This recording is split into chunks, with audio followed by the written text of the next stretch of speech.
Bad breakup, take 2. Got it. Hello, boys and girls, ladies and gents. Okay, I forgot my line.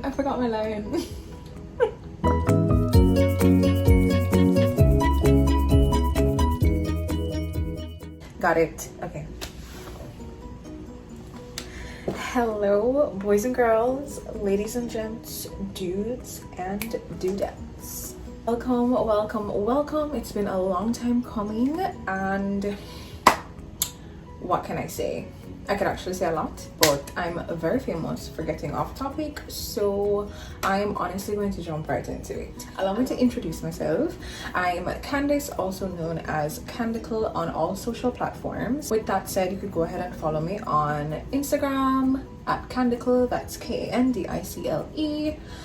YouTube at Candicle. I mean, the subscribe button is right there, so don't even waste time. So anyways, as you can see from the title of this video, I'll be telling you guys, it's gonna be a little story time about a bad breakup that I encountered. Before people come for me, it's not gonna be a relationship type of breakup. It's going to be me walking away from a job that I absolutely loved. And yes, I do consider it a bad breakup because it was something that I was emotionally, physically, every E attached to. I was working for a great company for quite some time, and I loved it. I loved my journey. I loved being there. I loved what I did. Anywho, so I started with this company back in 2013, and I moved here, I think in 2011. 2011. I moved to Florida from Jamaica.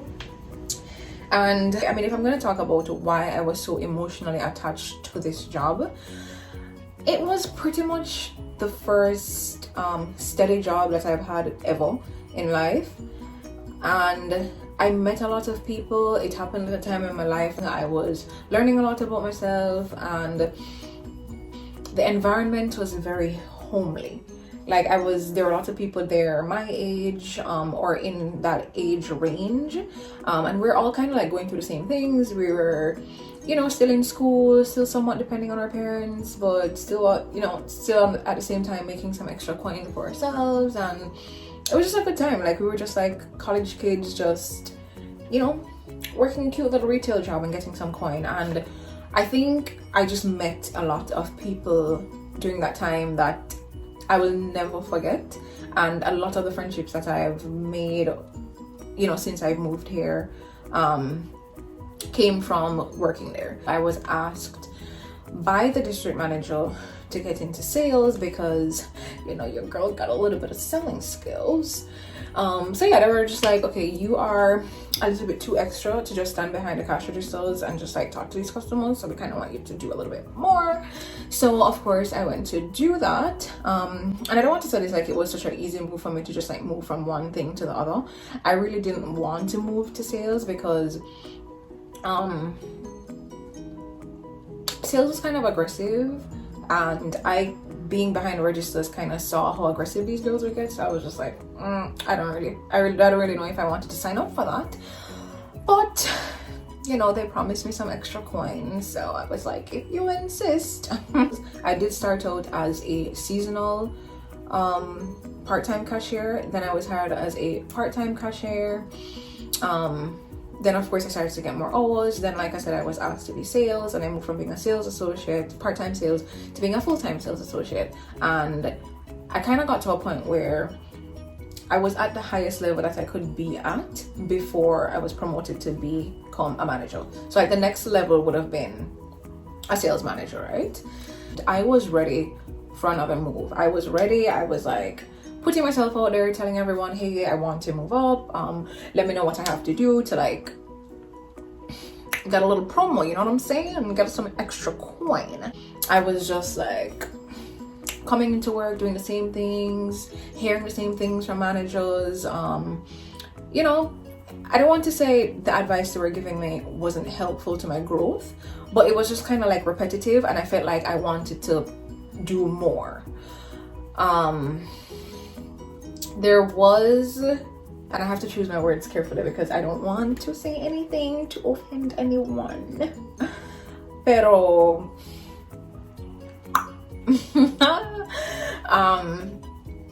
It got to a point where, like I said, everything was like stunted for me. So like my growth was stunted, my development was stunted, everything. I was just kind of like at a flat line. Like there was nothing going on, and I wanted more. I remember, like I said, I love the company so much. My thought was never really to like leave, right? My thought was never to like go and look for opportunities elsewhere. Or at least it didn't happen initially. Initially, I was just like, okay, you know what? We're just gonna chill. We're just gonna wait until something happens. You know, keep working, keep telling them, hey, this is what I want to do. There was at one point that the advice I was getting was that, girl, you need to work on your time and attendance, because maybe I was un poquito tardy a few times. Like I was a little bit late sometimes. And it was something that I had to work on, which I did. So that was one criticism that I got from management. Besides that, the criticism I got was more so like, oh, you have so many friends here and you're so friendly, and you know, if you were able to become a manager, your little friends, in other words, they're not going to respect me, or I'm going to be the soft one. So all my little friends are going to call on me to like call out or like get away with things that they couldn't get away with other managers. I didn't know how to correct that. I didn't feel like I was in a position where the people that were around me wouldn't respect my position and respect my roles and responsibilities. So I didn't 100% agree with it, but I did say that it's something I could work on, maybe to not be so friendly with them at work. I don't know exactly what they wanted me to do, but it's not my natural personality to be super stern with someone. I will say what I have to say, and if I have to talk to you about it more than once, then we're just going to take the next step, or I'm just going to pass it on to somebody who, you know what I'm saying? You know what I'm saying? So I didn't really think that was a problem, but I kept hearing that it would have been a problem. I remember once I was offered an opportunity to work at a competing company. Is that right? I was offered an opportunity to work at a competing company. Yeah. So that was presented to me, and like I said, I absolutely love the company. So the company I was working for. So I went to my superiors and I said, hey, you know, I'm at this crossroads in my life, and this other company offered me a position and I'm thinking about taking it. And they said, hey, whoa, girl, what you doing? How about we give you a little bit extra coin and you can just stay here, and you know, if something opens up, then we got you. And I was like, okay. I was like, okay, cool. Yes, that is what I want to hear. So I was like, all right, cool. Yeah, cool. I'm gonna take that coin and run with it. And yeah, I did that. I was super happy, and it was just, I just felt like I got to a point where I was just so hopeful. Like I was like, oh, something is gonna happen for me soon. Something is gonna come up in the near future. It's gonna be me. It's gonna be my big break, and I'm gonna just take it and run with it. And yeah, that kind of took a year and a half to kind of happen. So I was just sitting around for a year and a half, just waiting for an opportunity that never really presented itself. And this is where things started to take a toll on me, because I was not at that point getting any younger. At the time, I had been with the company for almost 5 years, and I was like, yeah, we're gonna have to do something about this, because your girl's trying to blow up. And in this position that I'm in, there's no glowing or growing that's gonna happen. So I remember in the holidays of 2018, I said to myself, you know what, I love this job, I'm gonna keep waiting. I'm gonna keep waiting, but I'm going to go ahead and get myself a second job, to, you know, get myself some more money, just, you know. So in trying to do that, I went ahead and got a job it wasn't a competing company, but it was still a retail company, and I went ahead and got a seasonal part-time job as a sales associate there. So I went ahead and I worked with that company for 3 months. It was also, like I said, it's a seasonal part-time kind of thing, and it was cute. It was good money. I was dead tired, and Bible, I would never do this again in my life. Like working 2 jobs at the same time during the holiday period, especially. I was dead. I was literally the Walking Dead. But like I said, it was good money, and I was able to do a lot with it, and it kind of just made me realize that there's so much more out there. I think just working that second job just put a lot of things into perspective for me. It made me realize that there's so many opportunities out there. It made me realize that, I mean, I'm getting paid, but I'm not getting paid because I think I was getting checks that was equivalent to what I was getting at my full-time job. And at this job, I was part-time sales. You know what I mean? And my checks were cute. My checks were real cute. So yeah, that happened, and I was supposed to leave that job January of 2019. Well, the first week in January, and they ended up asking me to stay until the end of January. Again, you know, because your girl was just so great. So I ended up staying until the end of January, and that was the end of that. Was still back at still back at the my full-time job, and I think at this point now it really started to like annoy me because there were no opportunities being presented to me. So at the end of January, I was back to just having 1 job, which was my permanent job, and I was in the same position. Like there was no growth. Opportunities had been presented to other people, but there was just nothing for me. And I was just like, well, you know, I'm here telling everyone that I want to grow, I want to do this, I want to do that. And other people who, I don't want to say were behind me, but were in positions that had less responsibility or got less recognition, were coming up and just like getting opportunities that I wanted, and it was just never presented to me. So I was just like, okay, like what exactly is going on? Still I stayed, you know. I was like, okay, well, I went back to upper management, and I was like, hey, I don't know if you got an idea that I never cared about this job anymore, but I kind of do still want to grow. Like I want to move up, you know what I mean? And I had heard from other people that some of my superiors thought that the job that I went out to get to meet my financial needs became my priority.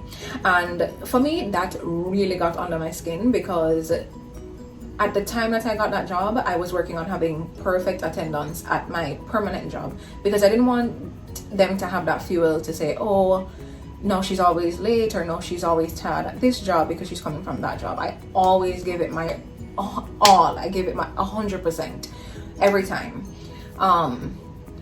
because I didn't want to hear it. You know what I mean? I didn't want them to use that against me too, because they were already using so many other things against me.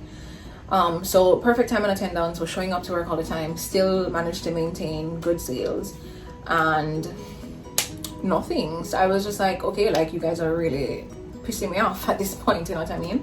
But young, dumb, and in love, I'm telling you guys, this was a relationship for me.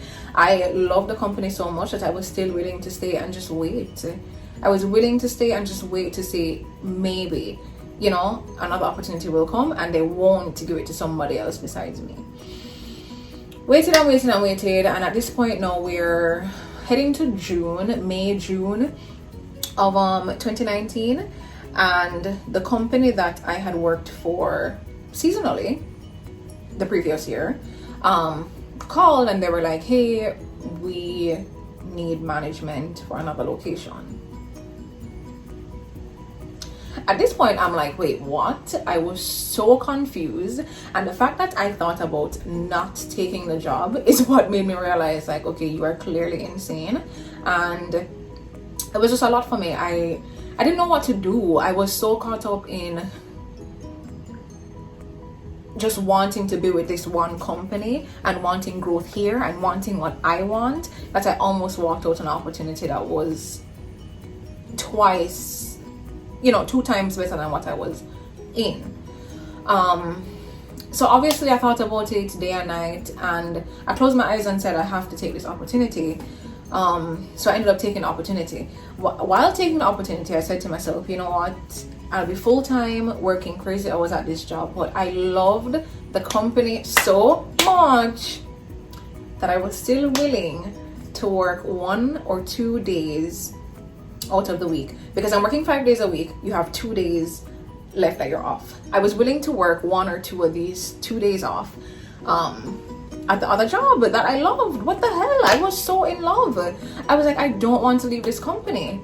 So that was a plan, and I think probably 2 or 3 weeks I had worked 1 day, and then I was just so exhausted I stopped giving them my schedule because I was just so tired. I was literally so tired.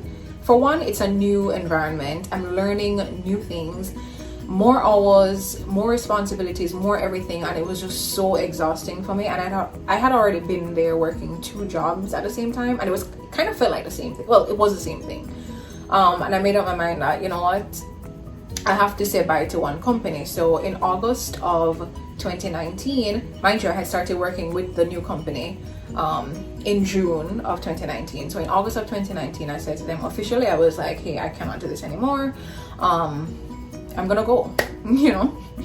And funny story, guess when an opportunity arose?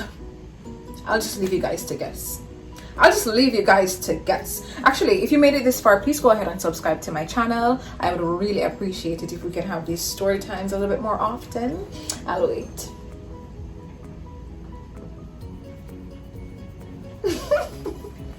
Yes, so the company decided to offer me a position which wasn't necessarily management like I'd expected to move up to, but they made a new position, or a new position was coming up in the company, and my store location basically was one of the pilot stores for that position. So they were offering me this position. No,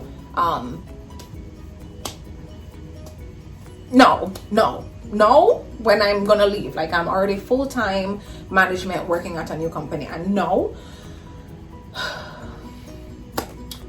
You guys, I can't even begin to explain the emotional roller coaster I was on during that time. And it might sound stupid to you guys, like, wait, why was it so hard for you to just make a decision and clearly go to the other job and say bye to the job that you were at before? But it's so much harder. It's easier said than done, basically.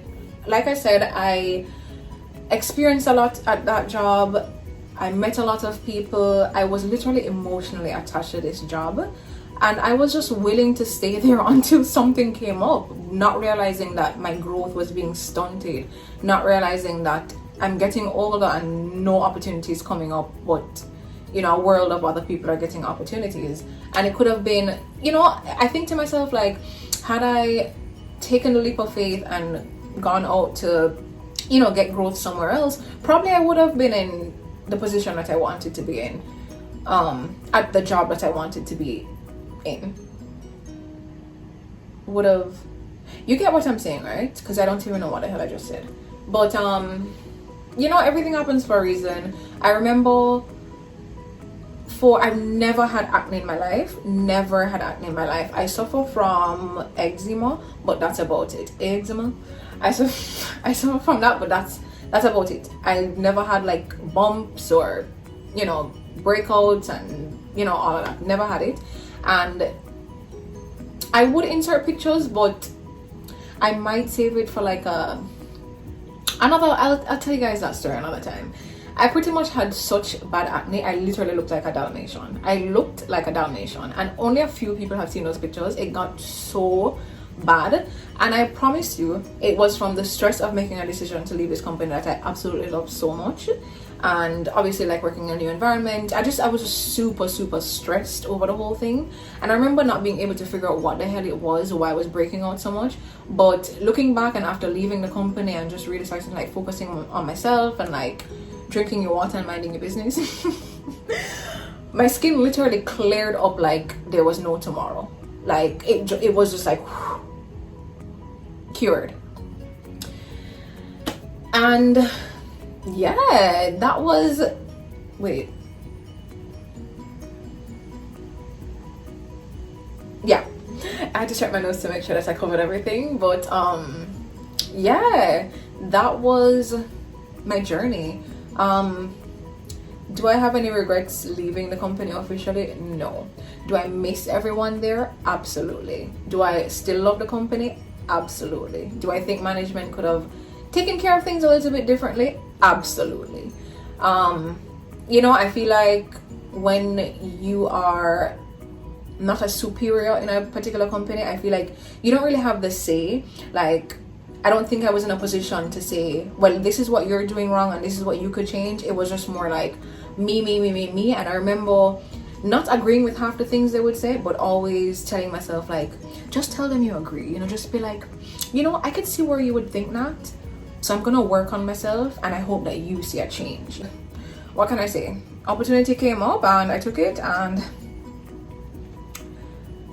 that's that. Yeah, so that's pretty much my story. I think I want to talk about like the lessons that I've learned, but this video is entirely too long. Where do I go from here? I really don't know what else to say at this point, but thank you guys so much for watching. I think I said that like 100 times, but I mean, honestly, if you made it to the end, I really do appreciate it. I hope to see you in my next video, and go ahead and subscribe. Actually, I'm gonna give you another couple of seconds just for you to comment and let me know what you want to see in the next video. So yeah, you do that.